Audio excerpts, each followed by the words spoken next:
My ex-wife told me that she was in a studio once when Mariah Carey came in for an interview, and Mariah Carey sort of did the Lady Gaga thing you're talking about. She like texted her assistant who was in the room with all of them because someone like Paul that was affiliated with the show was moving around in the background. Right. And Mariah, so all of a sudden the assistant gets a text and goes to the serious employee and goes, "Come out here for a second," and walked him out in the hall, and then the assistant came back in. Really? Yeah, and left just very similar.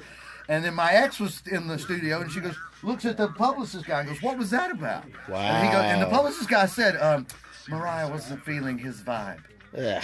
And literally said that, but that cleared the room, and then Mariah was okay, and it was left the open door to be awesome. And was there a difference? Was Mariah better at that point?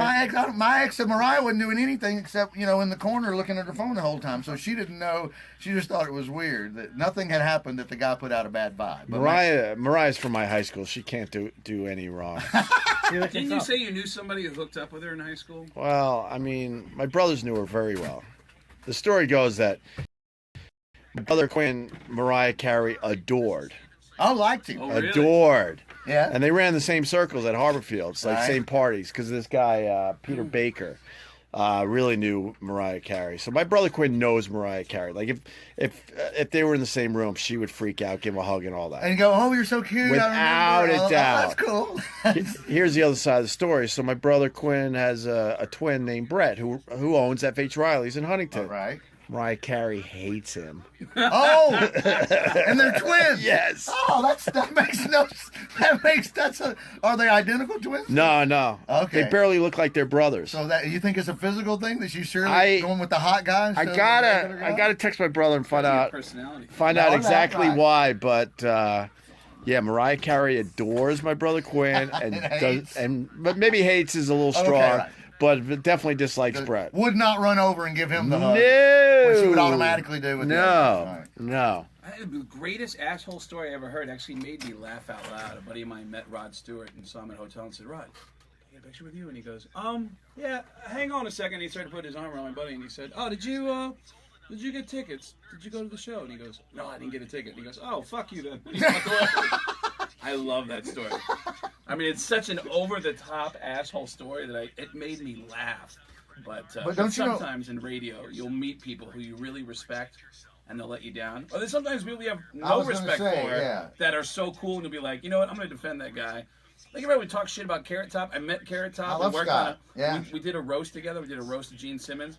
He was the nicest guy. I will defend that guy for the rest Dude, of my life. I'm in that camp. I love him. He came to Kathleen Madigan's birthday party last year. I think the first time, which goes back so many years, I was prepared to just be a dick to Carrot Top.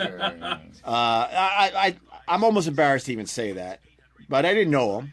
I didn't know the guy. And I didn't even really know his comedy. I was just going for the hack shit. And then he came in here, and I fucking fell in love with the guy. He's awesome. Really he doesn't take himself seriously. Yeah. Will absolutely talk shit about people and himself. And do you know about he doesn't use an opener in Vegas. He's created a video, and it's just it's every animal you could ever imagine on the planet Earth fucking. It's just a long montage. Awesome. Really? Right when you go, I didn't think they had pandas. Oh, I didn't know they had crickets. Really? It's insects. It's every single, and it just goes faster and faster and faster and faster. Right. So it just bombards you with all this. You're like, how did they get giraffes fucking? And by the end of it, you're just dying laughing. Of and course. then it ends, and he comes out. That's how. He may have changed it, but for a while, Matt says I did that a lot. Matt, tell me who I also did that to. But yeah, Carrot Top, I was ready to just. And I love him. I mean, I would have him back any day. Don't you think overall it's the opposite of what we started with? It's not how many people were. Almost 90% of everybody I like, and they're nice, and they're for sure. It's a very high batting average of regular people to dicks. I don't like Olivia Munn. See, right? No. Well, that's why they lost that ball game. Jimmy thought I was crazy fault. for not liking her, but fault. she came in here twice, and she was just twatty. Well, we get Lewis in here. He would freely admit that that's why the Dallas Cowboys lost that ball game, was because of her effect on the. Really? No. The day that Green Bay lost to Atlanta. Sorry, my man. Scott Shannon was a turnaround, but whatever. But was she cunty because of something that happened in the studio, Olivia? No, I think it's just her personality. Maybe you didn't like her vibe. No, she came in here with a coat, tight, and I don't know.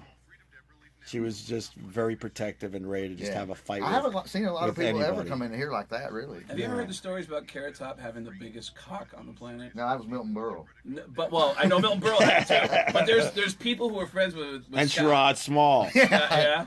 Has anybody ever actually seen it to say, wow, that's it? Because there are radio people that, for some reason, there's multiple radio people I know who say they've seen Carrot Top's hog and that he's a carrot bottom, that he's really packing heat. Even with steroids? I guess. I don't know. That will shrink that shit, man. Yeah. Some theater people told me that he part of the only weird thing he has in his writer, or one of them, is he tells them that he needs a coloring book and like a Crayola 64 pack. And then after the show, he tells them before the show starts that all the staff and the people that work at the theater that they should color something in the coloring book, and then he's going to sign it all for them, and he gives it to them when he leaves. Right. Really? Yeah. And so everybody, they have these weird stories about everybody's huddled around the coloring book doing coloring with Carrot Top, and then he autographs it for him because no, this was just for you. You know? Really? Yeah, that's kind of odd and awesome. You know. Oh, that's kind of cool. People are mentioning, or maybe one person, Ed Asner. What about him? Was it Dick? No, I. Oh, you talked to him? Yeah. For Up? You never heard the Ed Asner story? No. Joe Rogan nicknamed me the Destroyer. Oh my! That fans use to this day. If Rogan has nicknamed you, We went out to the poker tournament in L.A. Ant was playing in the poker tournament, so while he was playing poker, Rogan was basically doing the show with me, and we had Ed Asner. We had a bunch of these celebrities, and the interview was so boring to me. Okay. That one of our old producers was doing some some sign thing, but that had nothing to do with he was just trying to get my attention for something else. Okay. And Ed Asner picked up on it and he goes, "What? Why is he doing that?" And I go, "Oh, well, when a guest is really boring, I snorted. That's the sign to get him off the radio." Rogan fucking lost it. Of course he did. He just wanted to disappear, and Ed Asner gave me a talking to. Oh, he really did. He gave you a little I'll lecture. never be on your show. Oh, and, right there. But did he full on walk out? did he say that on mic, or is he? Oh yeah, man. Yeah. I'll tweet out the video. Did he name it's call? on my YouTube channel. Did he name call you in there? Did he say this was amateuristic? He was thanking everybody like, you and you, and then you. I will never do your show again. I always love the and then you. Right. It's always good. But Rogan's reaction, I do stuff to get the people's reaction in the I've the seen area that, studio. right. I almost don't care about it. I just want to get that reaction. That's fine. That over the top That's good comedy. And then he called me, "Oh, the Destroyer," and then the fans picked up on that over the years. That's not bad. Is there anyone that was so cool that that it was shocking? That like the opposite of Ed Asner, they were so cool that it was like. Have you been like, I'll take that up a level, like so cool that you were maybe Star Trek and forgot you were supposed to do what you do? You know what I mean? What? Like I was going to be a dick, but no, was so anything. Cool? Just was there somebody in there and it was so awesome that you lost your train of thought for a second? Where you're like, oh fuck, I can't believe I'm sitting here talking to so and so. First time I met Jay Leno, he was so nice that it actually. He's been in here. Oh, Leno was in here. It threw me off how nice he was. I was gonna try to hit him up for a writing gig. I'll say this. I mean, Jay Leno's on a very short list of guys that I was intimidated when they were in here. Because of their.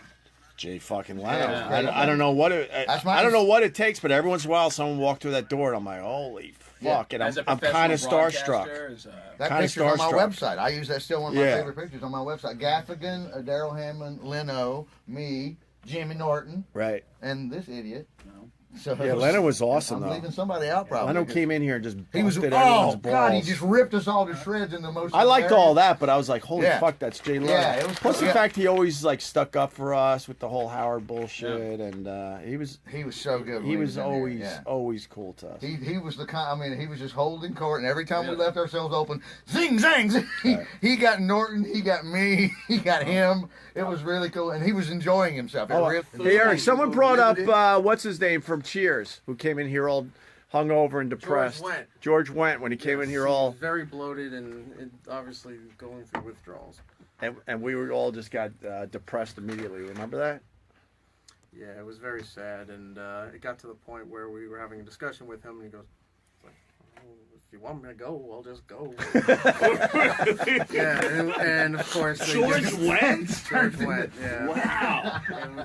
It was quite sad. You were the only person that asked Norm to leave the bar. Well, He just was wasn't promoting a going well. beer No, I book. know. And It he was was saying so- like, well, if this, they were implying that this interview was Wasn't very going well. lackluster. Well, there was no we're- energy. To You're a it. beer guy. No, I wasn't. This was their show back okay, then. he Alright, came alright. in kind of Alright. depressed, and then he was basically saying, "Well, I guess I could just go, guys," because he was promoting a beer book. It was kind of.